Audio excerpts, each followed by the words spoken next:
Fa isany mahasarika mpizahantany sy mahavariana ny rehetra ny mikasika ireny dobo, hiompiana Trondro ireny sady miaro ny tontolo iainana izy ireny no manome haingo ny tanàna. Ity fanedidina ity dia hitondra antsika hamantatra ireo karazana trondrom-piana ireo.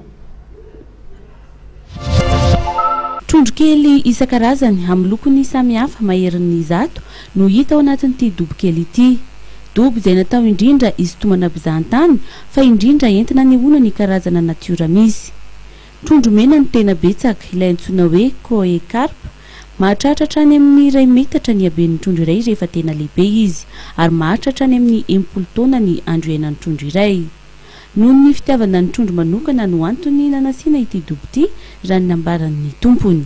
Atao hoe eo fa zato mahery, zay zany minimum isan'le aninao kotintsika eo amin'ny 100 fa izy maherin'izay satria zanany daholo ny akabiazany.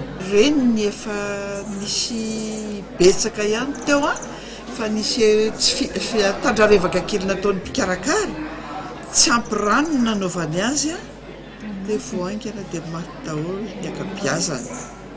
Fa reo zanany daholo mihitsy zao reo zanaka trondro nompiana teto.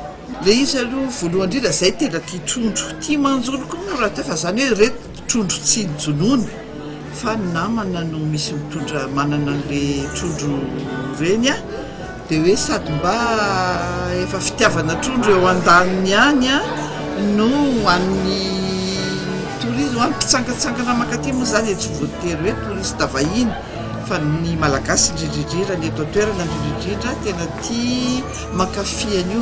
Tsy azo atao hoe sarotra ny mikarakara ireto trondro ireto. Tsy dia sarotra karakaraina izy fa patsa nomena ihanazy dia courgette, vary masaka, izay fotsiny. Marina tandro hariva. Misy trondro mainty ihany koa ao anatin'ity dobo atao ampefy ity izay antsoina hoe black moor no anarany.